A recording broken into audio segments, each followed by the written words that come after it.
Sup you beautiful people. Hope you've had a fantastic day. Welcome back to another new episode of What If Naruto Was the Red X. If you guys enjoy this what if, comment down below and let me know. And go ahead and check out other what ifs in the channel after watching this video. Don't forget to subscribe and leave a like, and also share this video with your friends. So now let's start this video. With Jinx. Clone A is with Jinx once more. This time he's showing her how to track a moving target, with himself as the target.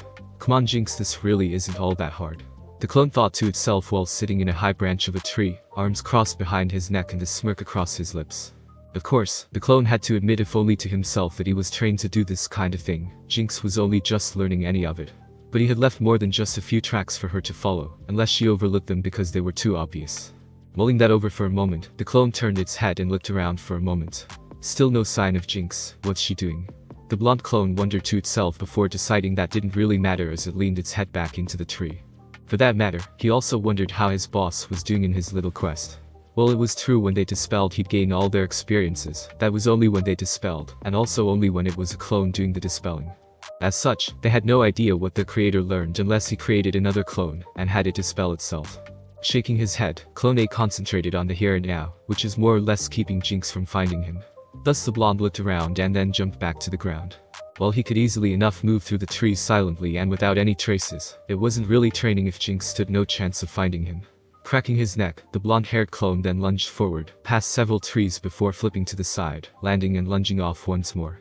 Currently the said Rosette is sitting on a branch and trying to see Clone A's distinctive blonde hair somewhere in the green forest. Not seeing any sign of her target, Jinx blew into her bangs before slipping back down to the ground. Landing in a crouch, the Rosette walked out and started looking for any sign of the clone on the ground. Checking for the obvious signs of someone walking, Jinx spotted Clone A's trail and followed after it, only to come to a stop at a tree. Why does he have to do this every couple of feet? She wondered to herself before looking around for the next trail he would have left. Having seen this tactic of evasion used earlier in the day, Jinx spotted his next trail fairly quickly and followed it, only to stop when it suddenly stopped. Ugh. Does he have to make this so difficult? Jinx wondered to herself before looking around, and then saw a couple broken branches over to the side. Narrowing her eyes, Jinx then saw a footprint in some mud and grinned lightly to herself. "God you temp," Jinx said mostly to herself while making her way over to the tracks, and then followed them with her eyes. Following the trail, she had to slow down when she saw the tracks disappear in a stream and slapped her face. Damn it.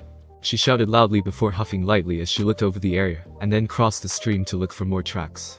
This time she expanded her search area, mostly because she didn't know where Clone A got out of the river, upstream or downstream, so needed to look for any signs of the blonde. Doing just that, the Rosette finally found the trail again upstream, and then began following it. I swear Tempest, this is the most insane version of training you've ever come up with. The girl thought to herself as she made her way through the forest, soon coming to a cave where Clone A was sitting and flipping a kunai in one hand. Finally. Jinx muttered while walking over to where Clone A was sitting on a rock, then sat down next to him and sighed heavily. "It wasn't that bad Jinx, you still managed to find me." Clone A reminds the girl while crossing his arms over his chest, Jinx giving the clone a look in response. "You made it annoyingly hard to follow you on purpose, didn't you?" she asked flatly, and Clone A took a thoughtful expression for a moment. "Sort of, I wanted it to be challenging so you'd have trouble following it, but not so challenging that you couldn't eventually find me." Clone A replied truthfully, while Jinx rolled her eyes and then looked around for a moment. "Why lead me here anyways?" Jinx questioned and Clone A grinned in response. "Well, to be honest, I figured a cave would be best, since it's the type of place people will typically hide in when you're chasing them in a forest. I also did so because even I get bored of running and figured we could just rest up here for a while." Clone A offered and Jinx inwardly thanked the clone for allowing her to rest. It hadn't been hard of course, well not too hard, but it had been annoying trying to keep up with the blonde's trail out in the wild. "Yeah well, how'd I do temp?" Jinx then asked her blonde-haired leader, and Clone A took a thoughtful expression for a moment. "Let's see, you could use some work and experience, but that's what training is for in the first place Jinx." Clone A replied, and Jinx nodded her head in agreement with the blonde-haired teen. Looking out into the forest, Jinx brought her legs up to her chest and leaned her chin on her knees. "I have to admit one thing temp, the forest is one hell of a lot nicer than the city. Clean air, cool breeze, no noise or traffic." Jinx noted, inwardly adding no electrical shit for her powers to blow up. Nodding his head in agreement, Naruto leaned back slightly while looking out into the forest with the Rosette. "Yeah, I know, I live like this most of my life in Konoha, so it's probably not as nice to me as it is to you in all honesty. I'd love living somewhere nice and peaceful like this when I settle down, but for the time being, I'd like to learn more about your world while I still can. Regardless of the 2 years I've lived here, I still get confused on several different things you guys have." Clone said, and Jinx nodded her head, understanding his position as Blackfire still had problems with culture, though admittedly they were smaller than those Starfire had. Blackfire's problems were the ones dealing with conservative tendencies, as Tamaranians as a whole were liberal people. They expressed themselves as part of their culture, and although Blackfire was less into that, she did feel the need to do so every now and then, usually with dark poetry instead of singing Oh Yeah, and the fact she and Dwayla had to explain the purpose of underwear. And Blackfire still rarely wore any under her armor didn't help either. Yeah, well, I know I wouldn't miss the city, too loud, too many criminals, and way too many electronics for my taste, Jinx said with a nod of her head, causing an amused smirk to cross Clone's lips. Oh really, is it you or your mother talking? Clone questioned, and Jinx actually blushed while looking away from Tempest. The truth was Jinx did manage to learn a little about her mother from that old man who mentioned her. One little tidbit was that she never wore shoes due to drawing natural or nature energy into herself to power her magical abilities. Of course her mom as such had a connection to nature, though the extent of it was unknown to Jinx. She at least knew her mom tended to stay near nature, more for power than anything else, as she had to be on solid earth. One mental question Jinx had been mulling over since learning of Senjutsu was whether or not it was the same as what her mother did. Shaking that thought from her head, Jinx then reached down and took off her shoes, before putting them beside the rock she and Clone were sitting on. Don't feel anything, so maybe I didn't inherit anything from mom, the girl thought to herself while Clone looked at her strangely. Would you take your shoes off? He asked seriously, and Jinx shrugged her shoulders with a smirk. Just checking something, she replied, confusing the blonde clone that decided to leave it at that, as he laid back and sighed in content. With Raven, the violet-haired girl was not having even the smallest bit of fun. Currently, she and Clone B are climbing a steep cliff, though why they were doing this still eluded her. Grunting as she pulled herself to a small edge, Raven then sighed while looking to Clone B, as he made quick work of the cliff, using small jutting rocks as handholds. Why are we doing this again? Raven asked, and the blonde teen turned to her with a flat look formed across his face. Because 1, this is good training. 2, I figured you'd rather do this than run around the forest some more. And 3, the other clone is right, I can't really teach you how to fight in a week, so I'll just work on getting you stronger for the time being. Clone B replied before returning to his climbing, and Raven mentally groaned before following after it at a significantly slower pace. Soon coming close to the top, Raven blinked as Clone B held a hand towards her. Taking it, the violet-haired girl allowed the blonde to pull her up to sit next to it. Breathing a sigh of relief that they were finally finished, Raven looked over to the clone, and saw an amused look on his face, causing her to frown. What? Raven grumbled out in an annoyed tone, and the clone snickered lightly before shrugging its shoulders. Nothing, I just can't believe you complain so much about this. Clone B replies, and Raven frowned while crossing her arms over her chest with a deep frown across her features. Some of us haven't trained to the point that we can do this kind of thing with ease, Raven reminds, and the blonde-haired clone rolled his eyes before looking out at the view with a contented smile across his face. Yeah, well, think of it this way, the harder the training the greater the reward, Clone B replied sagely, while Raven merely shook her head before stretching out her arms. Sighing as she lowered her arms, Raven started to rub her shoulders, while Clone B looked over to her with one eye open. You know, Card-chan, I could give you one of those special massages if you're feeling too tense, Clone B offered with a smirk, and Raven blushed more shades of red than the blonde thought possible before giving him a heated glare. Not when we have Jinx around, you won't, Raven stated with a deep frown, and Clone B raised a brow. Okay? He questioned while looking to the violet-haired girl, and Raven sighed while looking towards the forest. Is there any reason you seem to hate Jinx so much? I mean, yeah. She can be a bit clingy and annoying, but that's no reason to despise her so utterly, Card-chan, Clone B stated, and Raven muttered something unintelligible while crossing her arms with a pout. Let's just say she and I don't like each other and leave it at that, Raven stated, only for the clone to shake his head. No way, Card-chan, I want to know what your deal with Jinx is, Clone B stated while pointing to the violet-haired girl. In response, Raven sighed while wondering why the blonde had to know about her dislike of the Rosette Hell. She could barely even explain it herself. Let's just say that we have a history and none of it's good. Raven tried only to see the look on Clone B's face, which told her he wasn't buying it. Alright, I don't know why I dislike her like I do, I just can't stand Jinx, and for the life of me, I can't figure out why.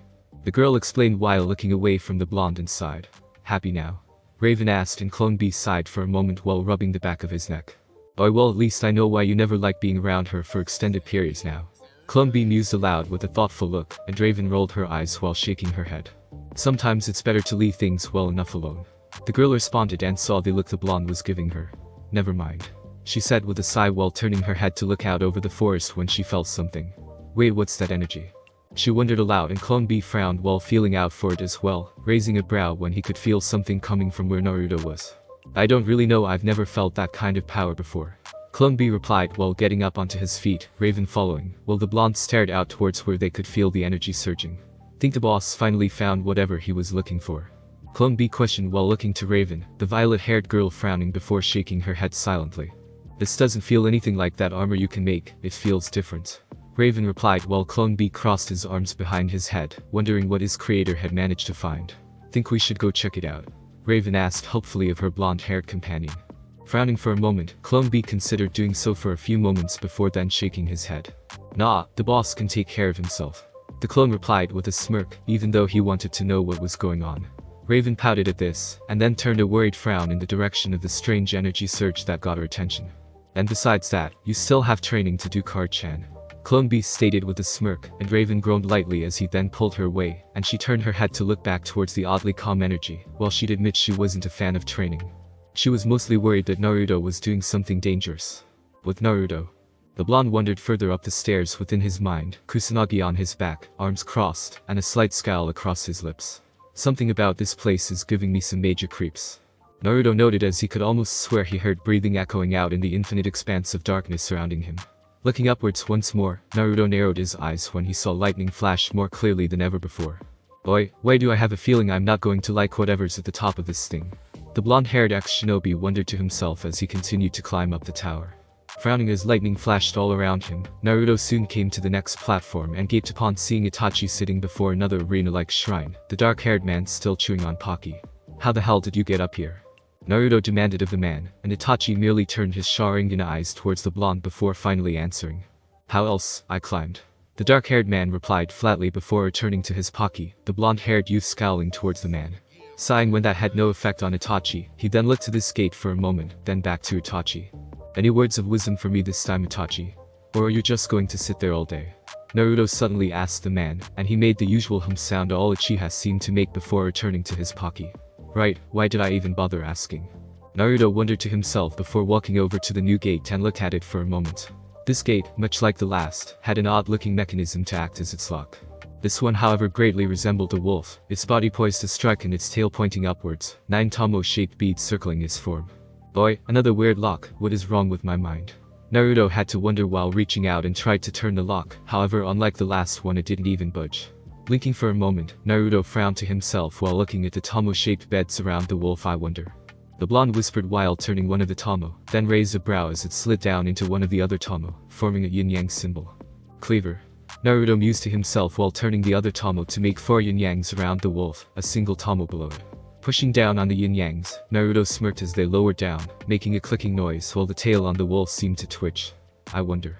The blonde whispered and Naruto reached up and pulled down on it like a lever. He was also pleasantly surprised when the tail came down, the wolf depiction splitting in half, while the gate opened up for the blonde-haired youth. Smirking slightly to himself, Naruto was about to walk inside when he heard Itachi from behind him. Be forewarned, Naruto-kun, not everything here is as it appears. Itachi suddenly told the blonde, Naruto raising a brow for a moment, wondering what the dark-haired man meant with his cryptic words before walking into the next arena, the gate slamming shut behind him. Frowning to himself, Naruto looked around, spotting what looked like bars all around him shaped like lightning bolts. The only murals this time were on the ceiling and floor, the one on the floor depicting a wolf, the one on the ceiling, having what looked like a full moon in a starry sky. However, a feeling of foreboding also crept into Naruto as he looked around the strange arena-like room. I've really got a bad feeling about this. Naruto mumbled before taking a step back as inky black shadows shot up all around, consuming everything in darkness. Opening his eyes soon after, Naruto found himself in the inky blackness, and then saw sparks of electricity. The sparks started at the depiction of the wolf before suddenly growing more and more erratic, soon rising out of the floor to form into a wolf itself. Spreading out its legs and roaring, the wolf glared towards Naruto, a pair of electric blue eyes forming at its head, as a single tail arched and twisted from its position at its tailbone, a mane of lightning at the back of its head spiking about in every direction. And as that happened, 4 long and very familiar razor chains made of blue chakra formed from its back and tailbone. Wait, those chains are...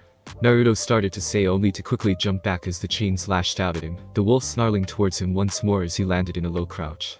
Those are the same chains Kasan could make. Naruto then said while narrowing his eyes on the beast as it lunged at him, the 4 chains launching towards him. Growling lightly, Naruto flipped over the chains and kicked the wolf in its back while landing behind it. Quickly twisting round, Naruto then saw the wolf jump back to his feet before howling loudly. The Kami then crouched down before launching towards Naruto, changing into a bolt of lightning as it did, and Naruto cursed while ducking out of the way. Rolling into a crouch, Naruto then turned and watched as the lightning reformed into the Akami, its electric eyes narrowed onto him. Reaching back, Naruto withdrew the Kusanagi and twirled it in his hand, while the Akami roared once more and lunged at the blonde. Narrowing his eyes, Naruto growled while twisting around and sent a blade of wind towards the Akami. The wolf merely growled as it used its chakra chains to lift it over the blade and down on top of the blonde. Oh shit. Naruto cursed loudly as the wolf came biting and clawing at him. Gritting his teeth, Naruto blocked the wolf's attack with the Kusanagi before kicking the beast off of himself. The wolf then used its chains, sending them out to all sides to stop itself and stand on its feet once more. Okay, why does this thing want to kill me? I mean really, what did I ever do to it? The blonde-haired boy wondered to himself while the Akami came running at him, swinging its clawed paws at him wildly. Evading the rather poor attacks easily, Naruto then mentally growled when the beast started using its chakra chains instead, a scowl forming on Naruto's lips when it did. Better question, do I care? Naruto wondered to himself while slamming the Kusanagi into the ground, creating a quick burst of air that knocked the Akami back. Twirling the blade in one hand, Naruto then stabbed it towards the Akami, the blade lengthening out and flying towards the wolf. Seeing the attack coming, the Akami lifted itself up out of the way with its chakra chains, Naruto scowling deeper when it did. Nobody uses my Ka-san's chakra chains to fight against me but her. The blonde thought angrily while roaring out, lifting up the Kusanagi as well and bringing it up towards the Akami. The wolf was caught and flung into the air by the attack, while Naruto shortened the blade quickly. Keeping his momentum from his previous attack, Naruto swung the Kusanagi at the Akami once more, allowing the blade of the weapon to lengthen as he did so. The Kusanagi slammed into the Akami's side, knocking it into the ground, while Naruto twisted the blade upwards, and then brought it down on top of the wolf. Ha! Let's see that thing survive that. Naruto said with a grin, only to gape as the wolf somehow managed to stand up, then shook its head and growled towards him. Oi, of course it wouldn't be that damn easy. Naruto said to himself while shortening Kusanagi's blade back to its original length, and held it at his side. However, much to Naruto's surprise and annoyance, the Akami then twisted around and ran into the gate behind them. The sheer force of which the wolf used to hit the gate caused it to buckle, and then fall to the side, as the wolf ran away from the blonde-haired ex-shinobi. Blinking in surprise for a moment, a scowl then crossed Naruto's face as he ran after the wolf. Hey, get back here you stupid mutt. Naruto shouted after it as he jumped over the broken gate, and then followed after a trail of destruction the wolf was creating in its wake. Tartarus HQ. Dani groaned while slowly waking up, groaning lightly as she put a hand to her head with a grimace. Oi, what did we do last night? She wondered aloud while looking around and spotted Whale sleeping on the floor, her mask gone, and her suit zipper pulled even farther down than normal, blinking at her state of attire. Dani looked around and breathed a sigh of relief when she found they were back at the HQ. At least I didn't wake up in some hotel or... She started to say before quickly looking down to make sure her own clothes were in order. In her own defense, Whale was crazy, so there was really no telling what, or who for that matter, the neurotic Radid was into whenever she changed her costume. Thus she breathed a sigh of relief to see she was still in the clothes Dwayla had managed to get for her the other night, so they could go out, as Dwayla called it, clubbing. Ugh, why take me? Dani wondered to herself before turning slightly before kicking the red head in the side, causing her to grunt and open one of her eyes to glare at her gosling friend. What the hell was that for? Dwayla questioned in a slur before reaching up and frowned when she noticed her mask was gone. Wait, where'd my mask go? Dwayla then asked and Dani slapped her face with a frown. Focused Dwayla, what the hell happened last night, and why does my head hurt so damn much? Dani demanded while holding her head, and Dwayla blinked for a moment while trying to remember what happened the night before. Oh yeah, I took us to get a drink at that metahuman hangout I told you about, so you must be experiencing your first hangover. Dwayla said with a nod of her head and Dani mentally grumbled, outward rubbing her temples. Okay, and at least now I know why so many people complain about it so damn much. Dani said with one eye open and the other closed, the migraine she was feeling not ebbing even as she tried to soothe it by rubbing her temples. Ugh, but I swear here now I am never ever going out drinking with you like that ever again. The girl declared loudly and Whale merely shrugged her shoulders, amused by the girl despite herself. Grumbling under her breath for a few more moments, Dani then stared at Whale and frowned deeply. How come you don't have a hangover if I do? She asked her flatly, and Whale rubbed her chin in thought, contemplating that for a moment. Maybe it has to do with the fact that I have an extremely high tolerance to most chemicals and toxins. Dwayla mused aloud and Dani twitched before glaring at the girl, as she then crossed her arms over her chest. Or maybe it's because I've gone out drinking a few times before last night, and didn't get as totally hammered as you did. Dwayla mused aloud to herself, and Dani frowned deeply as the girl then twisted up onto her feet with a grin. Either way, it's a new day and I feel like doing something crazy. Dwayla cried out before grinning widely, her eyes taking a familiar mana quality. After all, I still need to fill my weekly quota for the random shit I do. The girl stated, and Donnie rolled her open eye before leaning over to her friend with an amused look on her face. Well, you might want to zip up your outfit first, Willa. I can see your panties, and by the way, white. Surprising. Donnie stated flatly, and Willa looked down at herself and made a note that insanity and alcohol really didn't mix all that well. Right, I think I'll do that.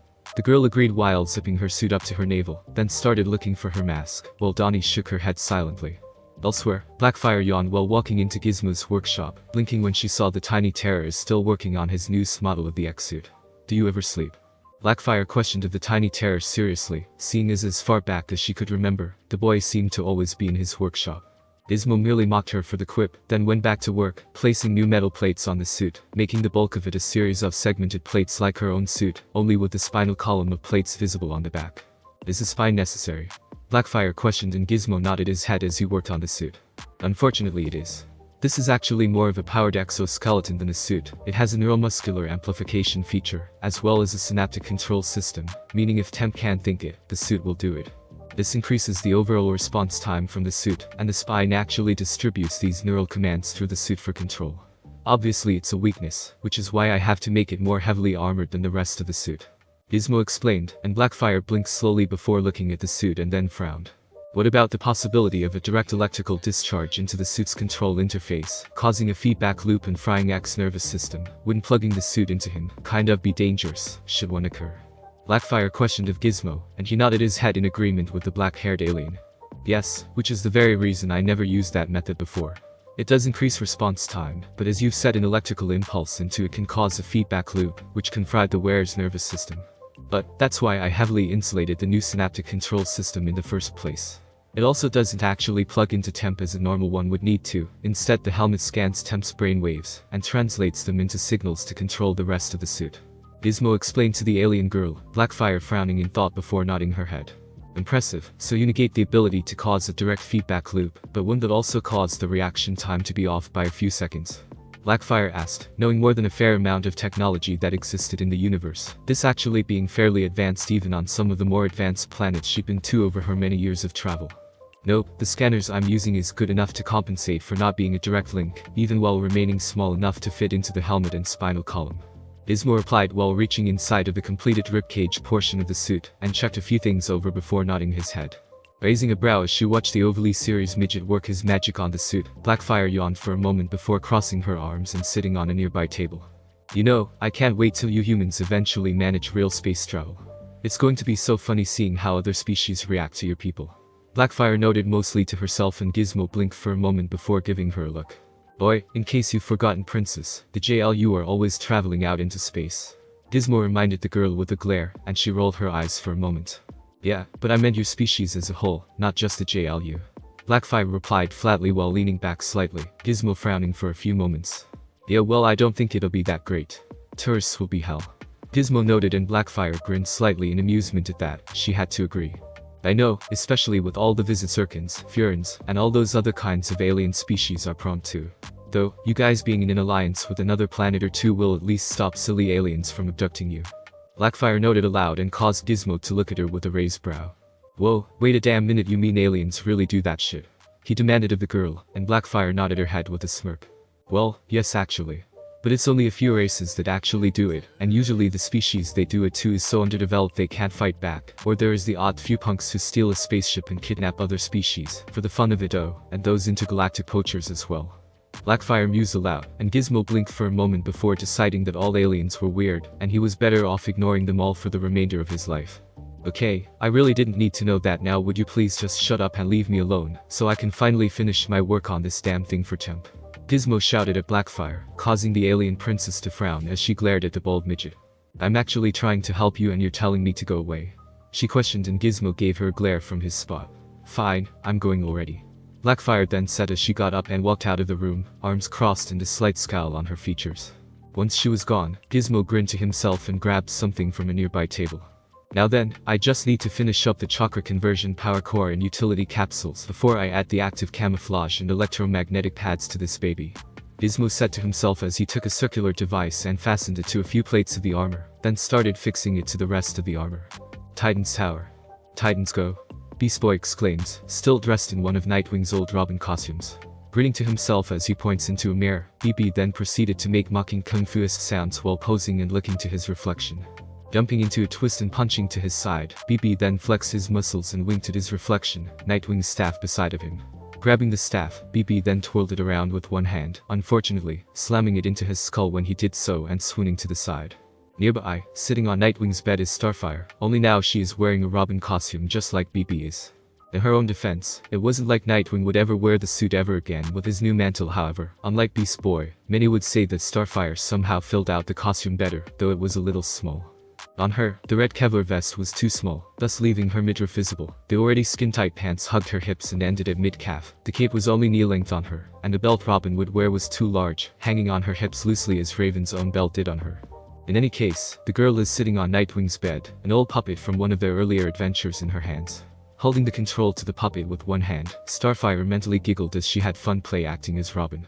"Why Starfire, your hair looks especially shiny today," Starfire said while slightly lowering her voice, though it sounded nothing like Robin giggling lightly. The alien princess played with the puppet, making it brush its little hand into its red hair slightly. "Thank you, Robin," Iron slathered and repeated. Starfire said in what sounded like a parody of her normal voice, though it sounded slightly off to Beast Boy, who was still recovering from his self-induced smack to the head. Rubbing his head while Starfire played with her puppet, both suddenly stiffened when a shadow overtook them. Turning to the doorway, they saw a frowning Cyborg, standing large and imposing with his arms crossed over his chest.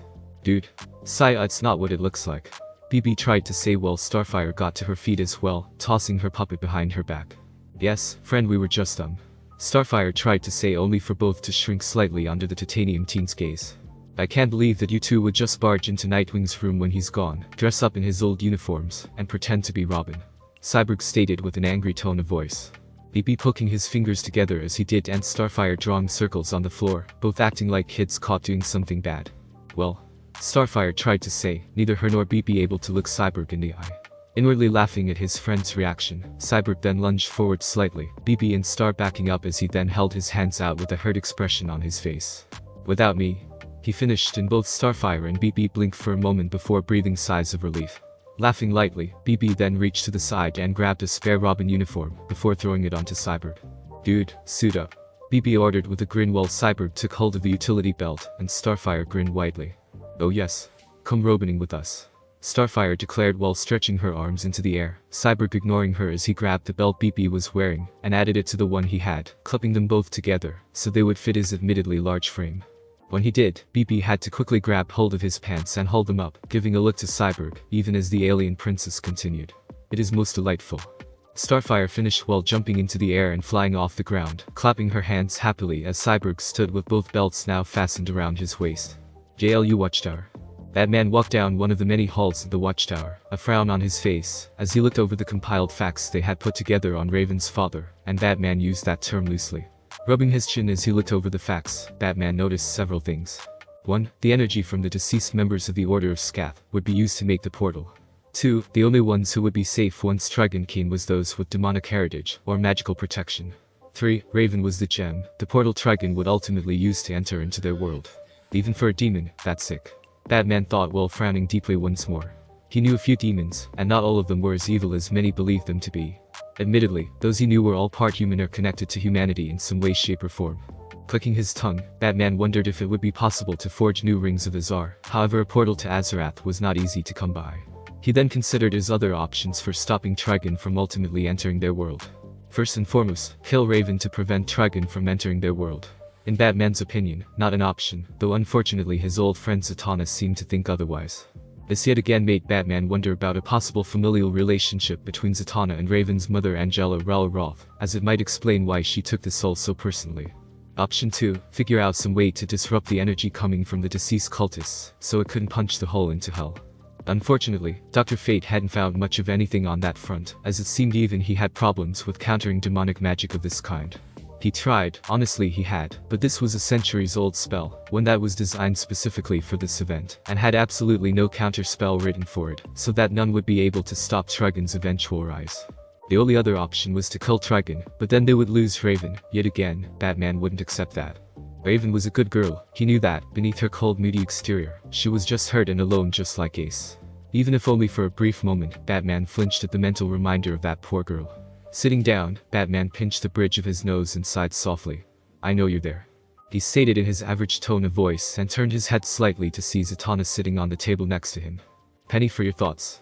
She asked, and Batman shook his head while lacing his fingers together, a contemplative expression across his face. Still trying to save everyone, I see. She noted while looking at his notes, and the frown on Batman's face deepened as he narrowed his eyes. You can't save everyone, Batman. Zatanna reminded the man, and he merely turned to glare at her slightly. I can try. Batman reminds her, and Zatanna blew her breath into her bangs while shaking her head, wondering why the Dark Knight was taking this so personally. Thinking it over, a memory flashed in her mind about a mission Batman and Hawkgirl had been on. One involving a young girl named Ace. The look on Hawkgirl's face after it had been strange, understanding, while Batman had silently retreated, vanishing back to his Batcave. Still, several members of the League never forgot and respected Batman so much more afterwards it was startling. She reminds you of that one Ace girl. Zatanna stated while pointing to Batman, the only external sign she could see of an admission being the slight tensing of his shoulders. Ace, or rather the Ace of Clubs, had been a member of the Royal Flush Gang. She was also metahuman with unbelievable psychic powers. She'd been able to drive people mad simply by placing powerful hallucinations into their minds through visual contact of any kind. Unfortunately, her parents suffered this fate when she was still very young. Afterwards, the government took Ace in for some kind of experimentation, training her to be some kind of weapon. Joker had used her and 4 other members for his own use during their teen years. However, Ace escaped at some point after being recaptured, only for her powers to mutate to the point she could turn her fantasies into reality. While clearly powerful, unfortunately enough, Ace's powers were going to kill her. She made her own Royal Flush Gang for some reason, which drew him and the JLU out to stop her. That was when Amanda Waller, Cadmus's head, had of course come onto the scene. She explained that Ace's powers had mutated, but were also killing her, and that when she died, the psychic backlash would kill everyone within range of her powers. He'd been the one to volunteer to go in after her, but he never had any intention of killing Ace. He'd gone inside her castle and talked with her, throwing the device away. He sat with her and held her hand afterwards, staying with her in her final hours, even till her time came. She'd reverted everything, she changed back to normal, and he carried her lifeless body out of the remnants of her power. Unknown to many as Bruce Wayne, he'd actually arranged a funeral for the poor girl who'd been cheated out of her childhood. Raven and Ace are 2 entirely different girls, Batman. Zatanna reminded the Dark Knight, and he opened his eyes, frowning slightly as he turned to the woman. Raven was destined for this from birth. I don't really think we have to kill her, just send her away or back to her own dimension, so she won't bring disaster here. Zatanna said while crossing her arms over her chest, even as a scowl crossed Batman's lips. No. Wherever we send her, it would still summon Trigon. The only difference would be that he'd have time to gain his full strength before attacking us. With him entering our dimension, he'll be weakened and vulnerable. Batman reminded the woman flatly, and Zatanna rubbed her temples, honestly wondering why Batman was fighting her over this. Now if you'll excuse me, Zatanna, I have work to do. Batman then stated while getting up and making his way towards the main computer room, Zatanna shaking her head with a sigh as he left. Why is this so personal for him? Zatanna wondered of no one, and turned when she heard someone sigh. Seeing a familiar red-headed woman with wings, Zatanna frowned slightly before crossing her arms. Cher, you seem like you have something to say. Zatanna noticed, and Cher shook her head and walked past Zatanna. You know, Zatanna, you could be a little more supportive and actually help him find a way to save her. Cher noted while crossing her arms, and Zatanna rubbed her temples. It's not that easy. She's the daughter of this demon. You've seen the horrors she can unleash when she's angry. How can we be so sure she'll never lose control even with Trigon gone? Zatanna questioned of Cher, and the Thanagarian merely crossed her arms over her chest. As a soldier, she'd agree with Zatanna that Raven was a very dangerous girl, her powers being near uncontrollable being the main factor, but as Cher Hull, a person, she understood what Batman was going through with this girl. It wasn't any duty to him, it wasn't a job, but... You know, Zatanna, for a magician, you can sometimes be a real witch. Cher stated and got a look from Zatanna for the barb, the Thanagarian walking away even as she did so. The reason he takes this all so personally is because he doesn't want to bury another girl when she's still so young. Cher stated while walking down the hall that Batman had gone down, Zatanna sighing as she teleported away. Back with Naruto. The blonde-haired ex-shinobi was not a happy camper right now, mostly because the Akami seemed to be an expert in evasion. Oi, I wish this thing would hold still, and let me gut it already. The blonde thought to himself as he slid past a corner and narrowed his eyes upon seeing the Akami make its way up a ladder, then knock it down. No time to pick that up. The blonde thought to himself before he jumped onto the wall and ran up its length, then followed after the Akami as it continued to try everything it could to get away from him. Where the hell is this thing taking me? And why is my mindscape so damn big? The blonde wondered to himself as he turned down another corner, still following the Akami when it jumped onto a wire, and made its way over to a circular platform. Muttering under his breath, Naruto jumped onto the wire and ran after the wolf, flipping onto the platform and looking around with a frown. A bridge to a gate was behind the wolf, but besides that the platform was circular and a seemingly bottomless pit lay all around them. Finally decided to stop running, Naruto said with a smirk, while the Akami merely crouched down and snarled towards him. Fine by me, I was getting sick and tired of chasing you all over the place anyways. Naruto noted while taking a stance with a smirk across his lips, the Akami merely moving into a low crouch as it snarled towards the blonde teen viciously. Roaring out loudly towards the blonde-haired teen, the Akami's body started to shudder, Naruto's eyes widening as lightning coated the beast almost completely. Growling towards the blonde for several seconds more, the Akami then lifted its head and unleashed a loud howl towards the ceiling. Raising a brow, Naruto looked to the ceiling and frowned when the mural of the moon above him began to glow. The room then started to quake, Naruto mentally groaning as the ceiling broke up into numerous pieces that fell to the floor below. When it did, Naruto moved out of the way of several pieces of rubble before looking up. Now he could clearly see a real moon hanging in the sky above them, dark clouds hovering around it as lightning flashed and thunder boomed. That can't be good, Naruto noted and then watched as the Akami roared, its body suddenly glowing brilliantly, while lightning-coated started to strike around the arena. Of course. Naruto muttered to himself as the Akami then lunged at him, lashing out with a combination of its claws, teeth, and chakra chains. Twisting and turning around the wolf's attacks, Naruto then kicked it in the nose, sending it over to the side where it flipped back to its feet and shook its head. Barking loudly, the beast then crouched back before launching itself forward, sending the chakra chains forward towards the blonde as it did. Cursing to himself, Naruto evaded the chains and their sharp ends, only for the Akami to bite down on his arm. Gritting his teeth, Naruto fell back and threw a punch at the beast's face, however the Akami didn't release him, instead its eyes narrowed while it tried to rip his arm off. Get off, Naruto shouted while kicking the Akami off of himself, the beast flipping in the air and landing on its feet, a low snarl echoing, while Naruto got back up and lunged at the beast.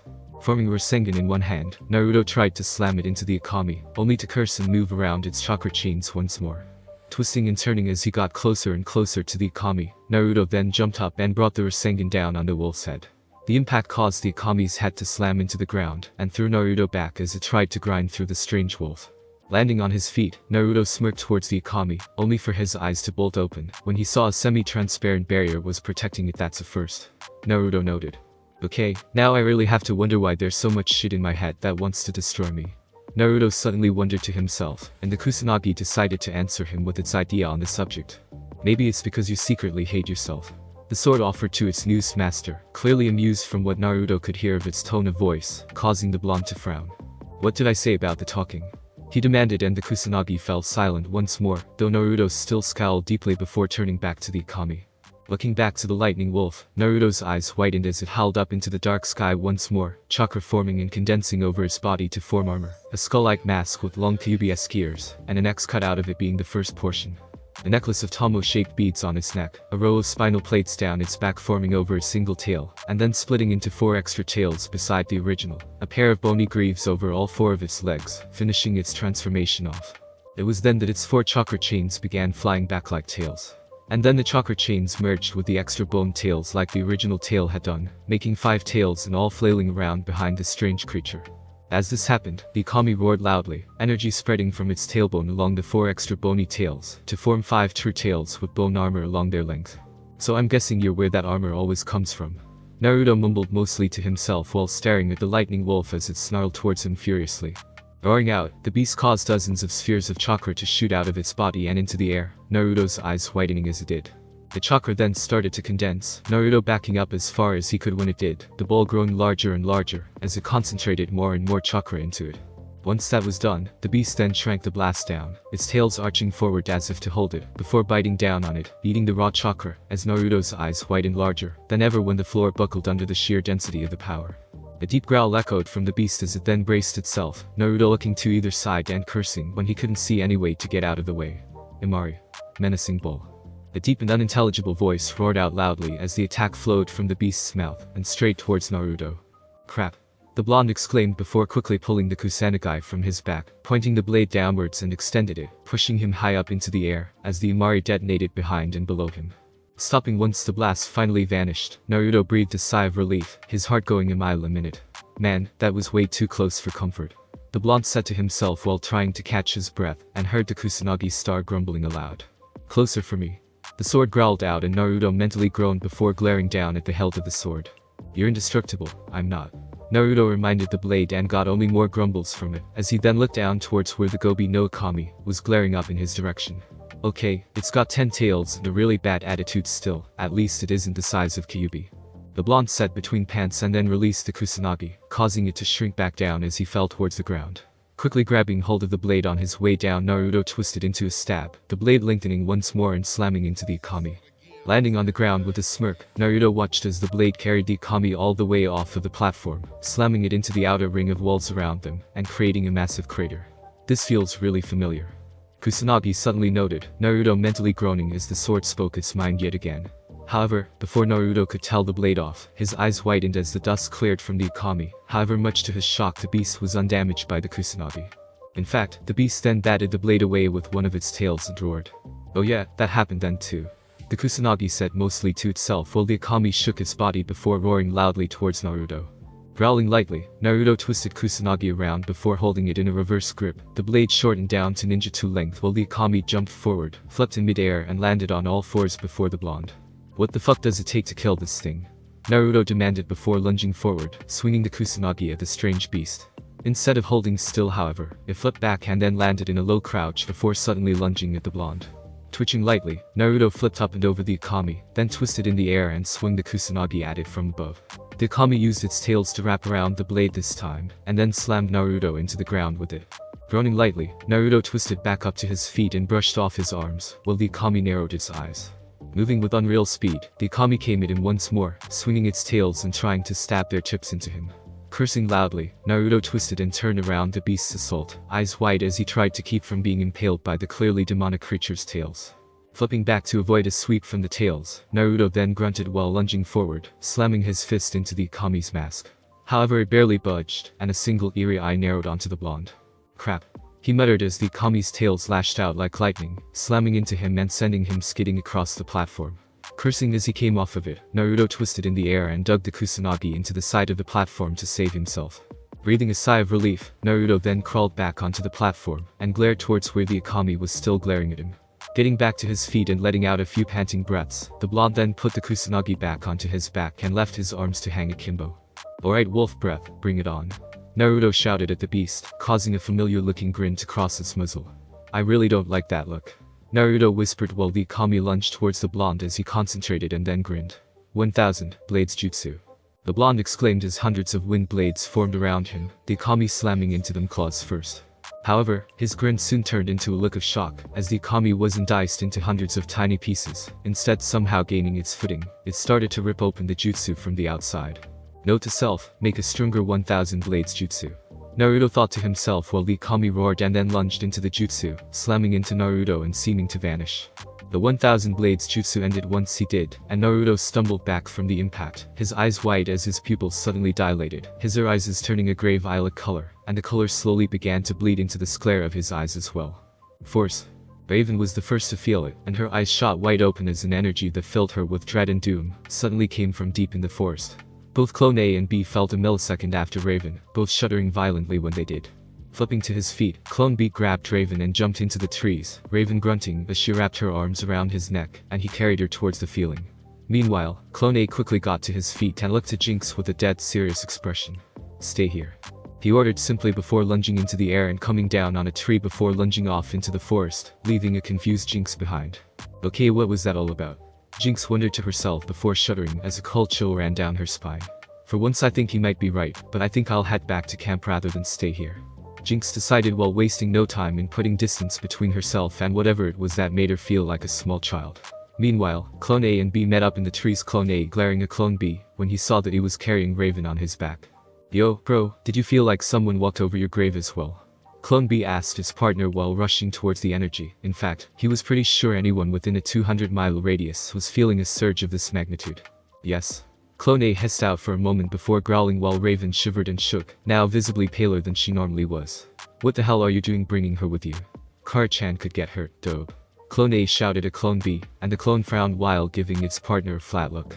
Sorry, but I figured if this is that Slade guy or something, then we're better off keeping an eye on Kara-chan to keep her safe. Remember what happened last time we lost track of her? Clone B replied with a frown and Clone A grunted as he did indeed remember what happened.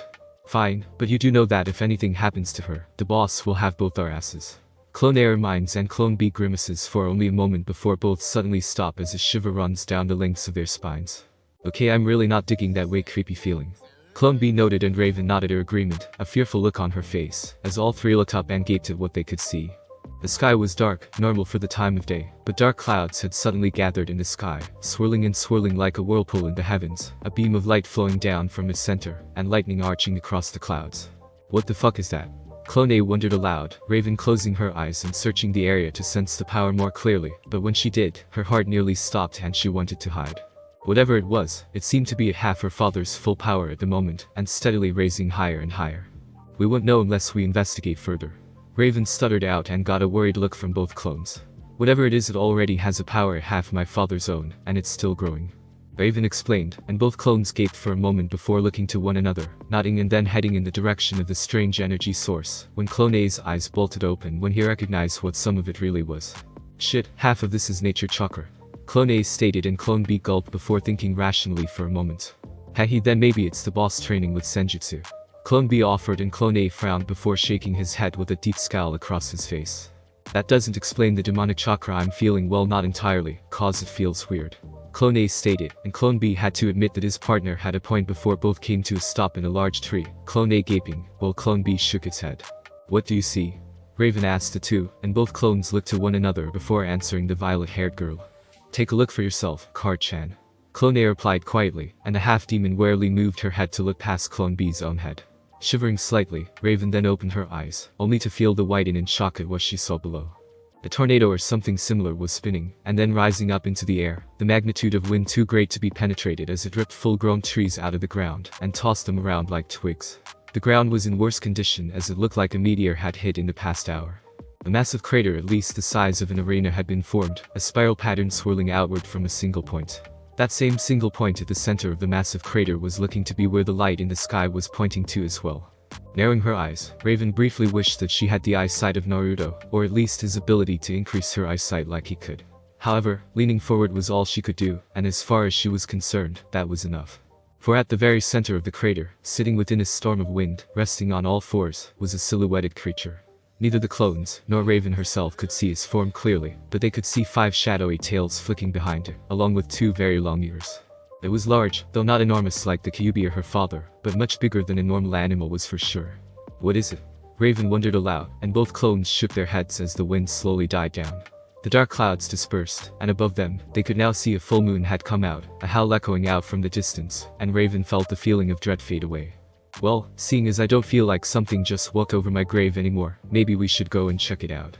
Clone B offered before jumping down into the crater with Raven, Clone A slapping his face. Boy, what a dope. Clone A said mostly to himself before jumping into the crater, and after Clone B. Kyuubi's eyes opened as he felt a surge of power, one that was eerily familiar to him. What is that? I know this power, but it's different. Kyuubi said to itself before closing his eyes and moving his consciousness into dream space to contact Trigun. Trigun, can you sense that energy? Kyuubi questioned while opening his eyes within the cave deep below Jump City, Trigun's eyes opening nearby. Indeed, I've never felt this kind of power before. Where is it coming from? Trigun wondered aloud, and Kyuubi growled lowly as he tried to remember why it felt so familiar. Sifting through his memories, he compared it to Madara or even Sasuke, but it wasn't foul enough. He tried to think if it fit someone like Senju Hashirama, but it wasn't pure enough for his power. Then Kyuubi's eyes bolted open, white in a mix of fear and fury. It remembered this power, one with foul and pure chakra. The Sage of 6 Paths. Kyuubi said as a snarl crossed its features and Trigun raised a brow towards the 9-tailed beast. Whom do you speak of, Kyuubi? The demon questioned while Kyuubi seemed to ignore him, a furious look to his burning crimson eyes. It's no one, he's dead. Kyuubi gritted out while dragging his claws into the ground. He didn't need Trigun postponing their escape from their prisons. Breathing out for a moment, Kyuubi narrowed his eyes, noticing a discrepancy in the power he was feeling when compared to the Rakuto Senins. Similar, yet still different. We need to hurry before time runs out. Kyuubi mused to himself before looking over to Trigun with a deep frown on his face. We need to hurry. If that energy surge was of any indication, then something very powerful could be coming this way. Kyuubi states, and Trigun considers this for a few moments, considering how much time they have, and the fairly massive surge they just felt. He can't help but agree with Kyuubi. The power, while barely half his own full power, would probably be a danger if it attacked when they were weakened. Agreed, I'll see about speeding up the process. A few nightmares should be all that Raven will need. Trigon uses and Kyubi breathes a sigh of relief before narrowing his eyes.